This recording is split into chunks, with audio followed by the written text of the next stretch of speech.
Hello friends, welcome to my YouTube channel SSC GD exam pattern 2022-23। सभी section से exam में पूछे जाने प्लस प्रश्न को हम पहले देखते हैं कि जीके जीएस से कितना पूछा जाएगा, मैथ से कितना पूछा जाएगा, रीजनिंग से कितना पूछा जाएगा और हिंदी या इंग्लिश दोनों में से एक से कितना पूछा जाएगा। तो सभी सेक्शन से 20 प्रश्न इस बार पूछने वाला है। जीके जीएस से 20, मैथ से 20, रीजनिंग से 20 और हिंदी या इंग्लिश से 20। तो सभी सेक्शन जो है महत्वपूर्ण है, सभी पे बराबर फोकस कीजिए। तो और डेली आप एग्ज़ाम नज़दीक आने वाला है तो डेली एक सेट प्रैक्टिस कीजिए जिसमें कि जीके जीएस भी हो, मैथ भी हो, रीजनिंग भी हो और हिंदी या इंग्लिश दोनों में से जो चूज़ किए हैं आप वो होना चाहिए। तो चलिए वीडियो ज़्यादा लंबा नहीं हो तो देखिए, हमारा पहला प्रश्न है, पौधे में जल परिवहन के लिए उत्तरदायी इनमें से कौन है। बहुत बहुत ही महत्वपूर्ण प्रश्न है और जितने भी इस वीडियो में प्रश्न हैं सभी प्रीवियस ईयर के हैं। तो वीडियो को पूरा देखें और वीडियो के लास्ट में यानी कि टेस्ट के लास्ट में एक 20 प्रश्न के बाद एक रीजनिंग का टेस्ट रखे हैं। उस टेस्ट को आप उसका जो आंसर है आप कमेंट बॉक्स में लिखें। चलिए देखते हैं इसका आंसर क्या होता है। तो पौधे में जल परिवहन के लिए उत्तरदायी है इनमें से कौन, तो है जाइलम, इसलिए आपका ऑप्शन बी राइट आंसर। चलते हैं अगले प्रश्न की तरफ।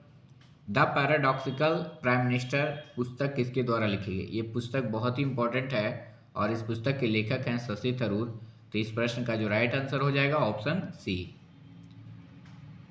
अगला प्रश्न है, लोहे का रासायनिक सूत्र इनमें से कौन है।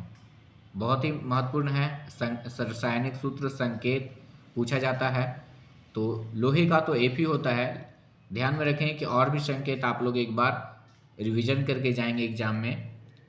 तो इस प्रश्न का ऑप्शन डी आंसर हो जाएगा। चलते अगले प्रश्न की ओर। अंतर्राष्ट्रीय गुड़िया संग्रहालय कहाँ है। देखिए, इस प्रश्न का राइट आंसर ऑप्शन ए है, नई दिल्ली। अंतर्राष्ट्रीय गुड़िया संग्रहालय जो कहाँ है, तो नई दिल्ली में है। चलते हैं अगले प्रश्न की तरफ।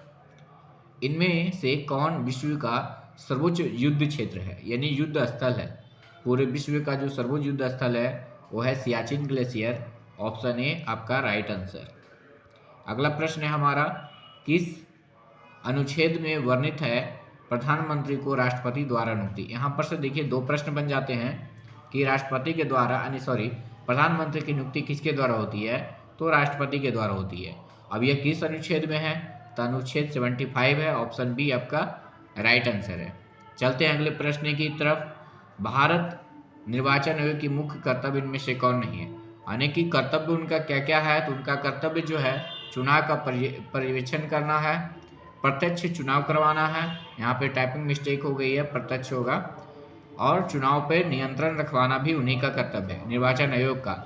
इनमें से स्थानीय चुनाव का संचालन करवाना निर्वाचन आयोग का कर्तव्य नहीं है, तो इसलिए ऑप्शन डी आपका राइट आंसर हो जाएगा। अगला प्रश्न है, दीपा कर्मकार का संबंध किस खेल से है। बहुत ही महत्वपूर्ण प्रश्न है। दीपा कर्मकार एक खिलाड़ी हैं, उनका संबंध जिम्नास्ट से है, ध्यान में रखेंगे। अगला प्रश्न है, प्लासी का युद्ध कब लड़ा गया। प्रश्न रिपीट हुए हैं, इजी है, बार बार आते रहते हैं, इसकी वजह से याद है। तो इस प्रश्न का राइट आंसर ऑप्शन ए 1757। चलते हैं अगले प्रश्न की तरफ। इनमें से कौन जैविक संसाधन नहीं है। तो जैविक संसाधन देखिए, पशुधन है, मत्स्य भी है, फसल भी है। इनमें से कौन नहीं है, तो प्लास्टिक। तो ऑप्शन सी आपका राइट आंसर हो जाएगा। अगला प्रश्न है, भारत में लौह पुरुष किसे कहा जाता है। बहुत ही महत्वपूर्ण प्रश्न है। तो ये कहा जाता है सरदार वल्लभ भाई पटेल को। बहुत ही, और देखिए ये बहुत ही महत्वपूर्ण प्रश्न है, एग्जाम में बार बार रिपीट हुए हैं। चलते हैं अगले प्रश्न की तरफ। इन निम्न में से कौन मिश्र धातु नहीं है। तो मिश्र धातु, पहले इस मिश्र धातु नहीं है तो सोल्डर देखिए मिश्र धातु ही है, कांसा भी मिश्र धातु है, पीतल भी मिश्र धातु है, तो नहीं है तो सोना। सोना क्योंकि ये धातु है, और बाकी सभी जो है मिश्रण है। चलते हैं अगले प्रश्न की तरफ। निर्वाचन आयोग के प्रमुख की नियुक्ति कौन करता है। बहुत ही महत्वपूर्ण प्रश्न है और इस प्रश्न का जो राइट आंसर है ऑप्शन सी। निर्वाचन आयोग के प्रमुख की जो नियुक्ति करता है वो करता है राष्ट्रपति, ध्यान में रखेंगे। और अभी वर्तमान में निर्वाचन आयोग के अध्यक्ष कौन है, प्रमुख कौन है, तो हैं राजीव कुमार। ये भी ध्यान में रखेंगे, ये करंट अफेयर्स क्वेश्चन हो गया, राजीव कुमार। चलते हैं अगले प्रश्न की ओर। ऑस्कर पुरस्कार किस क्षेत्र में दिया जाता है? ऑस्कर पुरस्कार जो है आपका फिल्म क्षेत्र में दिया जाता है, ये आपका राइट आंसर हो जाएगा। चलते हैं अगले प्रश्न की तरफ। सौर मंडल की खोज किसके द्वारा की गई? ये देखिए प्रश्न इजी है, लेकिन बार बार हमें कॉपरनिकस और केपलर में कंफ्यूजन हो जाती है। तो इस प्रश्न का जो राइट आंसर है आपका कॉपरनिकस है। इसे याद रखिए कि सौर मंडल से कॉपर निकला, बस इतने याद रखना है, सौर मंडल से कॉपर निकला यानी कि कॉपरनिकस। चलते हैं अगले प्रश्न की तरफ। रबी फसल कब बोई जाती है? रबी फसल जो है अक्टूबर नवंबर में बोई जाती है।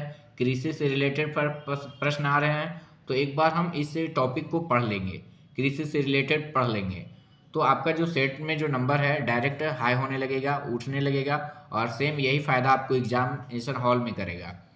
तो जो भी प्रश्न आप जहाँ पे फंस रहे हैं उस टॉपिक को आप पूरा स्टडी कर लीजिए बुक से। आप जो भी बुक से कीजिए, सभी बुकों में एक ही चीज़ें, एक ही बातें लिखा गया है। किसी में थोड़ा सा बढ़ा चढ़ा कर लिखता है, किसी में थोड़ा सा कम लिखता है, लेकिन बात वही लिखेगी। चलते हैं अगले प्रश्न की तरफ। बिस्मिल्लाह खां किस वादक से संबंधित है, किस वाद्य यंत्र से संबंधित है? तो बिस्मिल्लाह खां जो शहनाई से है, यानी कि ऑप्शन बी आपका राइट आंसर हो जाएगा। अगला प्रश्न है, इनमें से कौन डिजिटल लेन देन नहीं है? देखिए ये इकोनॉमिक्स का प्रश्न है, तो ये आप मुद्रा एक बार रिवीजन कर लें, मुद्रा टॉपिक को एक बार रिवीजन कर लें, तो आप मुद्रा से कोई भी प्रश्न छूटने वाला नहीं है। तो देखिए यहाँ पे डिजिटल है, डिजिटल का मतलब होता है कि आप कैशलेस इसको बोल सकते हो। तो देखिए क्रेडिट कार्ड डिजिटल है, एटीएम डिजिटल है, गूगल पे लेन देन करना, गूगल पे यहाँ पे पर हो गया है, गूगल पे, फोन पे, पेटीएम, ये सब डिजिटल लेन देन है। नगद लेन देन यानी कि हाथों हाथ, उसको बोलते हैं नगद लेन देन जो है इस प्रश्न में डिजिटल लेन देन नहीं है, ध्यान में रखेंगे। तो इस प्रश्न का राइट आंसर आपका सी हो जाएगा। चलते हैं अगले प्रश्न की तरफ। देखिए करंट अफेयर्स है, तो करंट अफेयर्स का जो महत्वपूर्ण टॉपिक है, सभी को एक बार आप उस टॉपिक को देख लीजिए, सभी महत्वपूर्ण टॉपिक है, बस एक बार रिवीजन करके जाना है एग्जाम में। एग्जाम में जाने से पहले हर हाल में रिवीजन करना है। वर्ष 2022 का ऑस्ट्रेलियन ओपन पुरुष एकल खिताब किसने जीता? तो पुरुष एकल का खिताब जो है राफेल नडाल जीते हैं, और महिला एकल के खिताब एशले बार्टी जीते हैं, जो ऑस्ट्रेलिया के ही खिलाड़ी हैं, ध्यान देंगे। चलते हैं प्रश्न की तरफ। अगला प्रश्न और इस वीडियो का इस टेस्ट सीरीज का अंतिम प्रश्न है, 20 प्रश्न आपका कंप्लीट होने वाला है। तो देखिए ये भी करंट अफेयर से प्रश्न डाले हैं। वर्ष 2022 का एशिया कप विजेता कौन सा देश है? तो इस जो एशिया कप विजेता जो है श्रीलंका है, और उप विजेता जो है पाकिस्तान है। तो इस प्रश्न का जो राइट आंसर ऑप्शन बी हो जाएगा। देखिए आपका 20 प्रश्न कंप्लीट हो गया है। अब वीडियो के अंत में हम दिए हैं एक प्रश्न, ये रीजनिंग का जो शब्द है, शब्द मेडियोक्रे यानी MEDIOCRE में कितने ऐसे अक्षर युग्म हैं जिनके बीच उतने ही अक्षर हैं जितने अंग्रेजी वर्णमाला में होते हैं? ये प्रीवियस ईयर के SSC GD एग्जाम में आया हुआ प्रश्न है। तो इस प्रश्न को आप बना करके आप डिस्क्रिप्शन जो आपका होता है कमेंट बॉक्स में इसका ऑप्शन लिखें। अगर ये नहीं बनता है तो कमेंट करें, हम इसको इस तरह का वीडियो बना करके एक अपलोड करेंगे ताकि आपका समस्या का हल हो जाएगा। चलिए फिर मिलते हैं नए टेस्ट के साथ नए वीडियो में। अगर आप चैनल पे नए हैं तो कृपया सब्सक्राइब कर दें, आपको इससे लाभ ही होने वाला है, नुकसान नहीं होगा। तब तक के लिए जय हिंद।